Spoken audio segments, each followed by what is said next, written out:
that I had something called atrial flutter. So I asked him, what is the likelihood of it going back into normal rhythm with no intervention? Is there anything I can do? And he said, morning guys, welcome back to the channel. So in today's episode, I'm not traveling anywhere. I wanted to talk a little bit about something which I've been told I've got, which was really unexpected, but I thought I'm going to log the process because it startled me a little bit at first when I got told I had it, and I couldn't find any videos on YouTube of people who have got it. I found people on YouTube who have something slightly different, but not what I've got. So I'm going to explain what happened to me, what sort of lifestyle I live, and hopefully in time when it's cured. So whoever does watch it has a little bit of hope that it's nothing to worry about, it is relatively normal and we can overcome it. So on March the 13th, I ended up in A&E unexpectedly and was told that I had something called atrial flutter. Just as a disclaimer before I start, I'm no medical expert. I haven't had any medical training. I'm just offering my opinion and my thoughts and my experience on this whole atrial flutter. So what is atrial flutter? Atrial flutter, my understanding, is basically an irregular heartbeat. I've been told that mine was most likely brought on by misbalance. I think that's a word. Misbalance? Unbalance? Imbalance? Imbalance. So it was brought on by an imbalance of electrolytes, or well, that's the likely cause. So in the lead up to me ended up in A&E, I had just ran half marathon. So I'm going to go through the time. I'm going to put a little timeline up on here.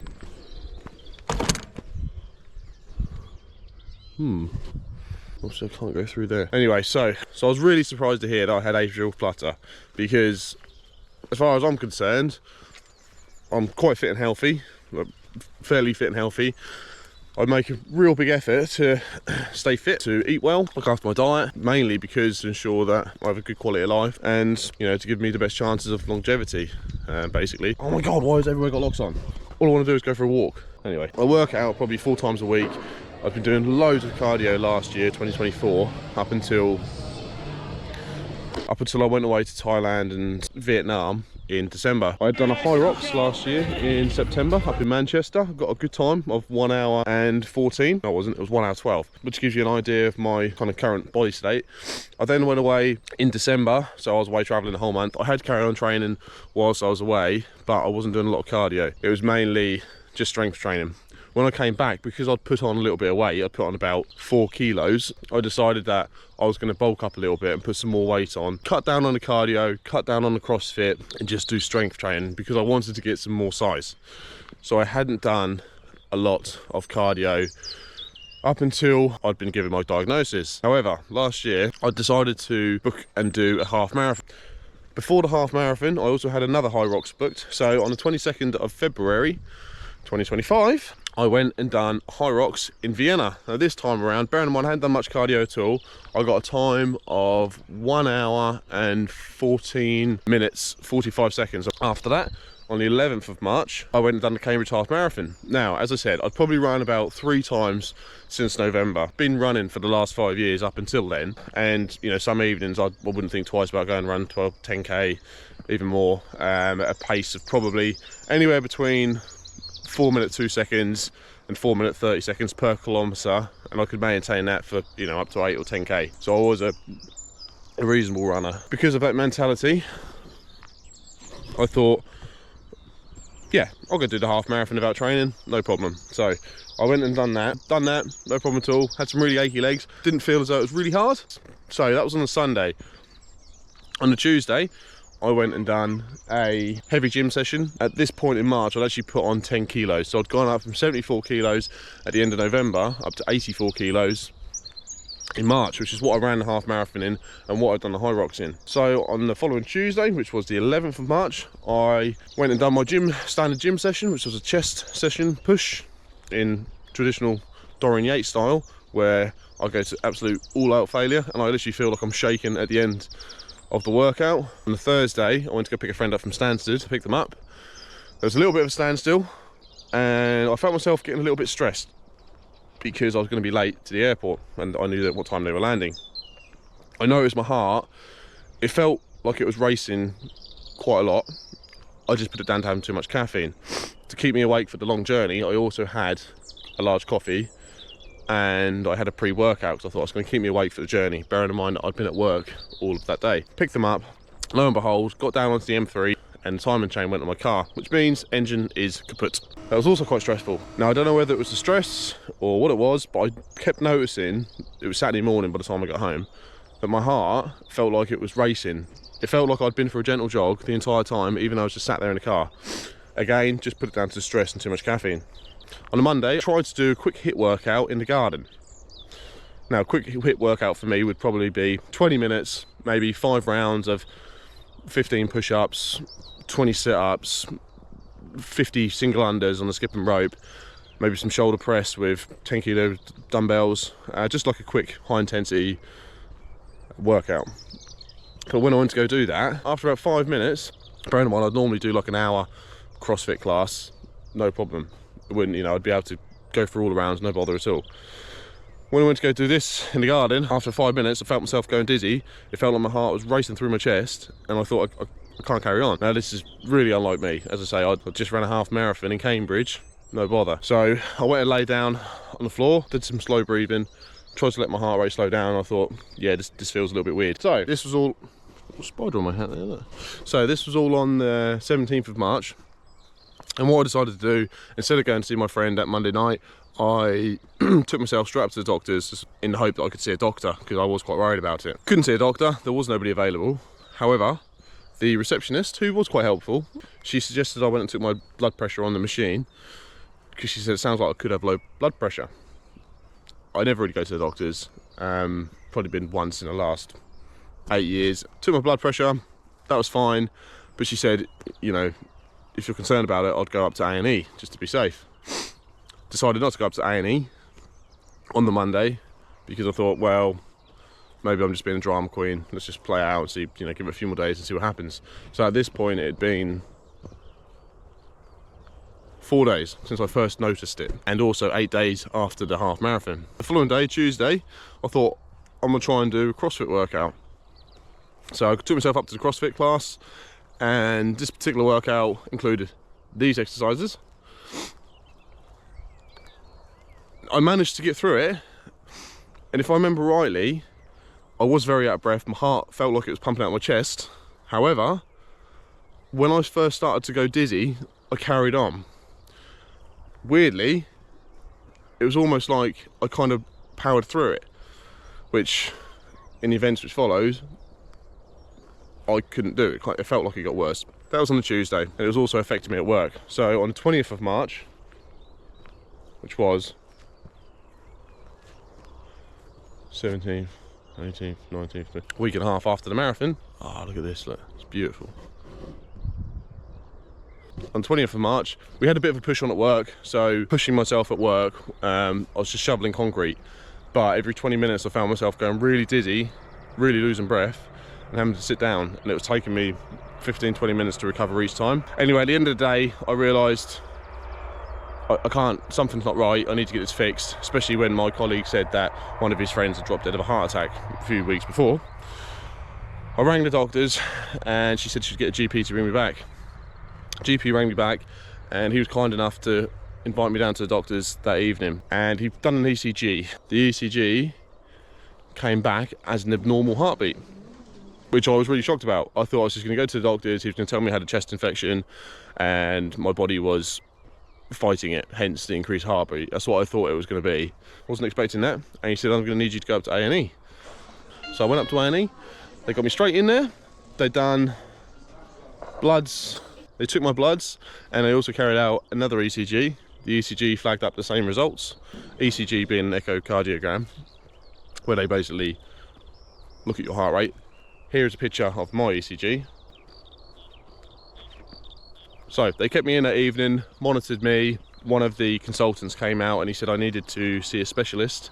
He said you are suffering with something called atrial flutter. He explained to me vaguely what treatments are available for it, that it is curable, but I needed to see a specialist, someone who had been doing it a long time, who's better oh my god, look at a deer. Wow. I don't know if you can see that. It's on top of my phone. So That was the 20th of March. On the 9th of April was when I went to see the cardio specialist. So up until that point, I'd been looking at myself, what it was, found out there was a few rowers that suffered with something called atrial fibrillation, which is different to an atrial flutter. It's a slightly different rhythm of the heart. So from what I understand, what I have, atrial flutter, is it's a regular heartbeat. So although it's beating out of rhythm, it does beat regularly, as you can see from these little lines here. Atrial fibrillation is where you've got an irregular heartbeat and it isn't regular. Funnily enough, my mum and dad both suffer from atrial fibrillation, and they have both had something called a cardioversion, which is basically where they, a defibrillator, where they shock your heart. When you see them in films, when they go like doof, they basically shock you, and they try to that reset your heart, gets it back into rhythm. That's my basic understanding. They both had it done. Unfortunately, it didn't work for them. Their heart went back into the irregular rhythm either hours or days later, and they've been on beta blockers, bisoprolol. Both of them have had it for years now. My dad about 20 years, and it doesn't really affect his day of life. However, he doesn't do cardio, like high intensity exercise where your heart rate is increased quite dramatically.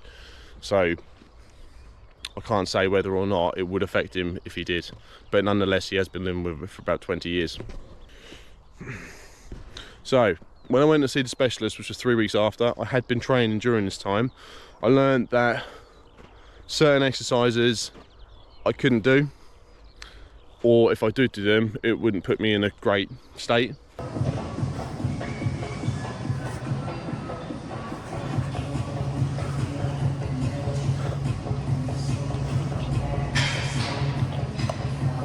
Whilst I was at hospital the first time around, they told me to take it easy, which didn't say, they didn't rule out training, but they said I had to go easy. So for example, let's say for deadlifts I was lifting 150 kilo for 4 sets of 6. I would have to slim that down to say 100 kilo for 4 sets of 6. Now I tried doing that at the gym. I think at first I was probably going 80% of the normal weight I was lifting, but when I was doing that I was finding myself going really dizzy as soon as I put the weight down, to the point where I thought I was going to black out in the gym. So needless to say, I really had to compromise with my training plan, and I really had to slim it down. It wasn't so I couldn't do anything. Certainly couldn't do any cardio. There was one time between my first hospital visit and the time I went and met the cardio specialist, where I jumped on the bike for 5 minutes, and yeah, I came off, and it probably took me half an hour to drive home. I had to pull over 3 times because I thought I was going to black out, which wasn't a good idea. So cardio was definitely out the window. So I went to see the cardio specialist on the 9th of April. It'd been sort of 3-4 weeks since my first visit to A&E.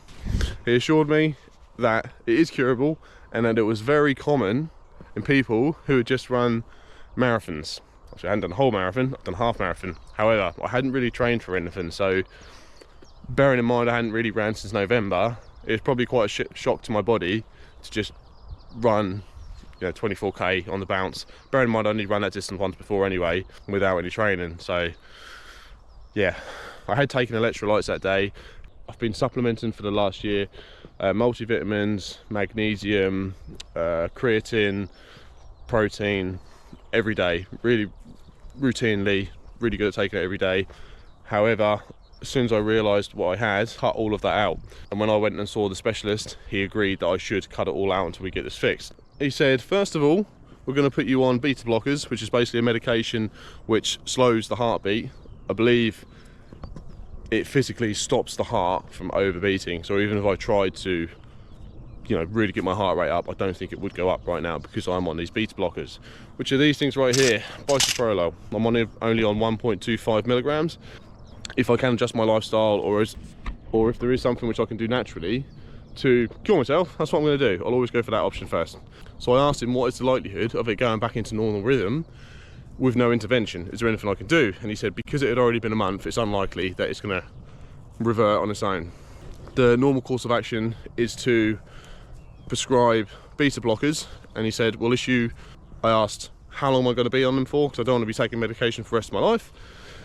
And he said, we're going to put you on them for a month. He said, normally that is enough to get your heart back into northern rhythm. However, if that isn't the case, what we'll then do is we will carry out a cardio version, which, as I say, is where they put the pads on you and they give you a shock through your heart to get it back into rhythm. You know, why not just do that straight away, get it fixed?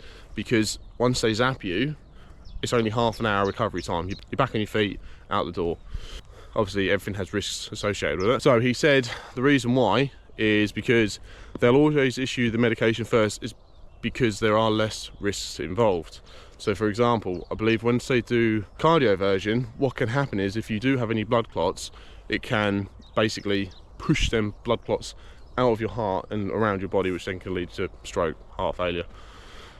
I'm no medical expert, I'm just trying to explain from a layman's perspective my take on everything and how I'm feeling for anybody who might find it helpful. So that is the reason why. So I've been on them about 2 weeks now, and you can definitely notice the difference. My heart rate definitely feels slower. However, I am still trying to train as much as I can on them. I'm not doing any cardio because I know for a fact if I do cardio, it's going to knock me for 6. It's going to make me feel dizzy just from the strength training I'm doing. But I've learned as long as I don't let my heart rate go up too high, I can still train. If I let my heart rate push past a certain point, and trust me, you can feel it when it is approaching, it's going to knock you for 6 for the next half an hour. So as long as I don't let my heart rate go up that high, I'm okay. So it's probably been about a month since I've been told that I have atrial flutter. Hasn't really impacted me too much. It was just a little bit of a surprise, and I've had to stop my running and cut down on my cardio, but I can still do strength training. When I wake up in the morning, it does feel as though I've been for a gentle jog, so my heart is not beating too fast. It's obviously the flutter between the beat. What I've got to do in 2 weeks' time is go collect a heart monitor from a local hospital. I've got to wear that, which will be a month after I start taking the pills, so they can look at my heartbeat over the course of 24 hours and see what it's doing, and then they can get a true reflection on how my heart is beating. If nothing has changed, then what they'll do, they'll put me on a course of blood thinners for 4 weeks, carry out a cardio version, and then I'll be on blood thinners for 4 weeks after. The reason for that, as I said previously, is so that if I have any blood clots, I think it's going to get rid of them before I get zapped.